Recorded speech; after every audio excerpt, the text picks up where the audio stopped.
Melissa, now in her late 50s, reflects on her life's journey, marked by both pride and regret.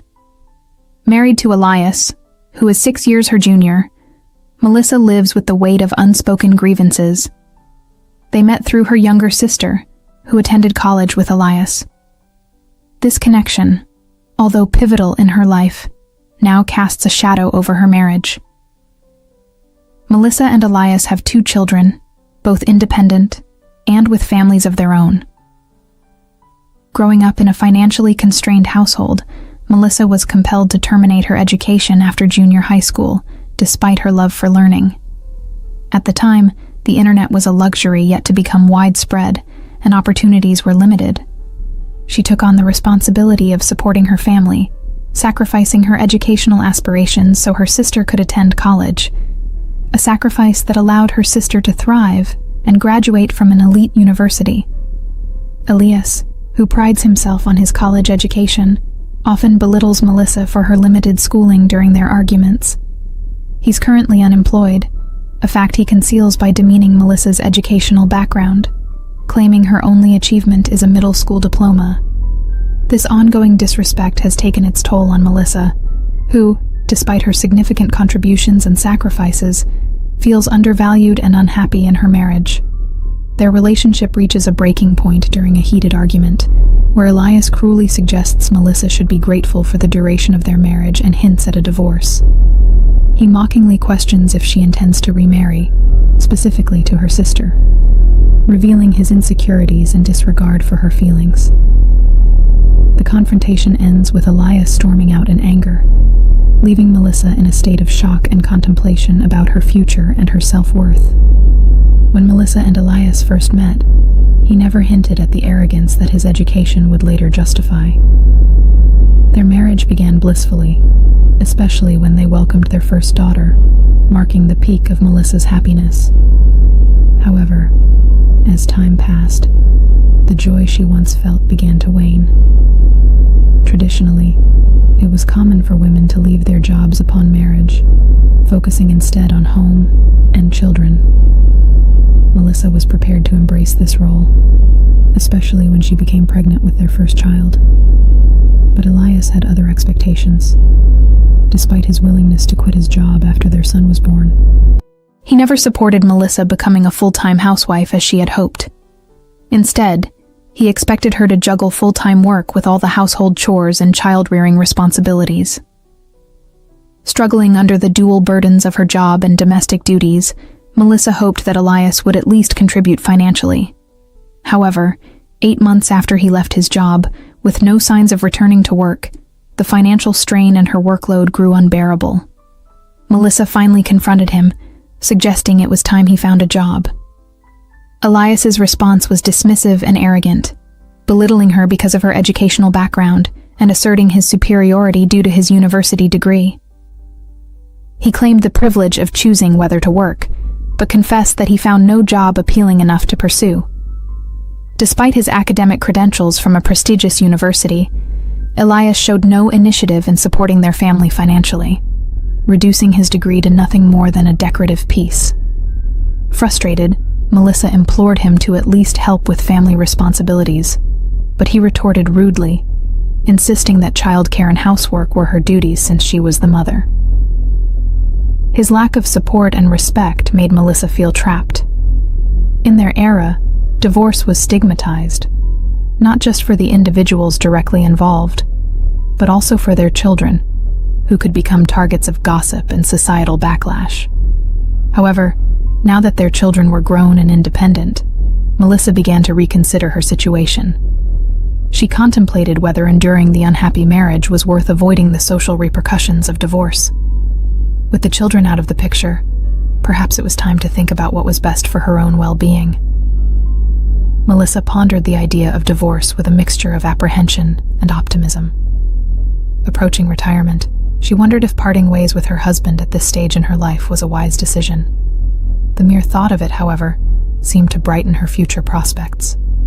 With her children now adults and more time on her hands, Melissa had been quietly studying for her high school equivalency exam, a milestone she recently achieved, but kept secret from her husband, knowing he would only ridicule her. Her newfound independence was bolstered the day she received her acceptance letter. Not long after, an unexpected call from her sister disrupted her contemplation. "Hey, how's it going? I'm coming now. You're home, right?" her sister asked briskly. Before Melissa could get more details, her sister announced she would be at Melissa's doorstep in 10 minutes, and hung up. True to her word, her sister arrived shortly after. The visit quickly turned into a revelation. Her sister had been divorced for 8 months. Melissa was taken aback, having been kept in the dark about it all this while. Her sister then asked if she could move in, suggesting the guest room now that Melissa's children were no longer living at home. Caught off guard, Melissa agreed, though she felt the decision was rushed. Just as they settled the matter, Melissa's husband returned from the store and was immediately confrontational upon discovering the new living arrangement. He criticized Melissa's decision-making, belittling her education as he often did. This incident only deepened the rift between them, especially when her husband and her sister seemed to side against her. Despite everything, Melissa's sister was still family, and she had always felt a duty to help her, even if it left a bitter taste in her mouth now. The situation laid bare the challenges Melissa faced within her own home: lack of support, disrespect, and the emotional toll of her husband's contempt.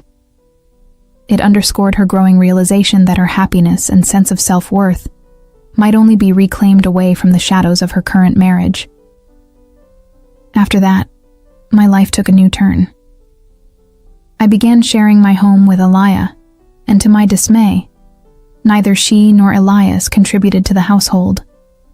They were content to let me handle all the work, which frustrated me deeply. If you're going to stay with someone, you should at least help out, I thought.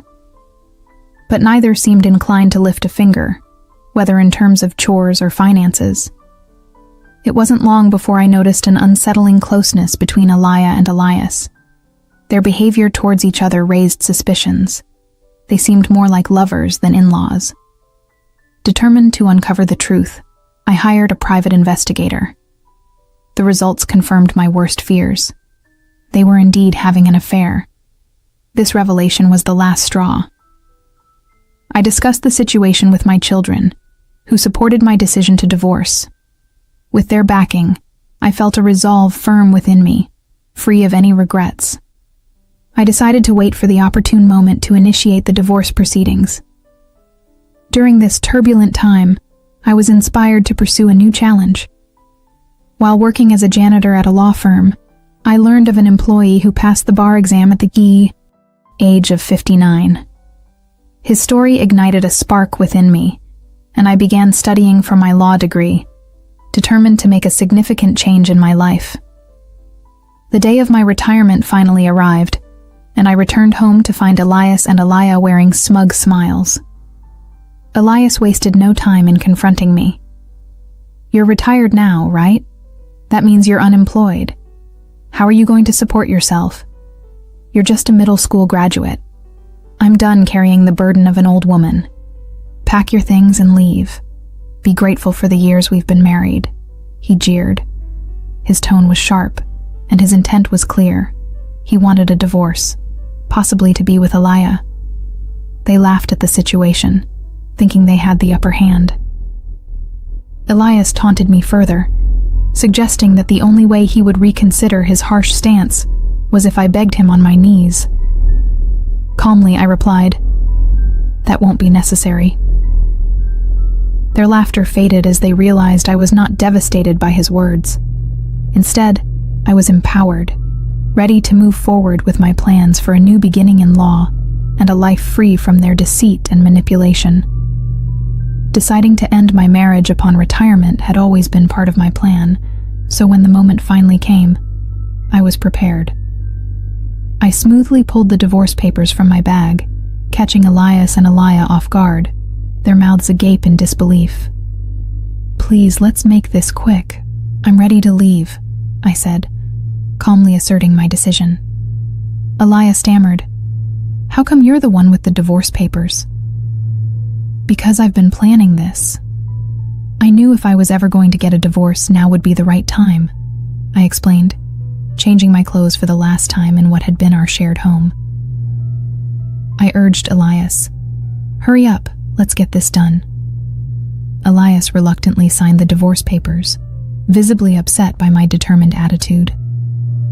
He couldn't help but hurl one last insult my way, sneering about my middle school education and my age. But I was unfazed, calling our children into the living room to witness the moment and ensure he didn't destroy the document. Our father has always been more proud of his university degree than he is of anything real he's done with his life, my daughter remarked, her voice cold with disdain. "You've basically been unemployed forever, just living off a piece of paper." Elias was taken aback by her blunt honesty. "My children and I had a clear plan," I announced.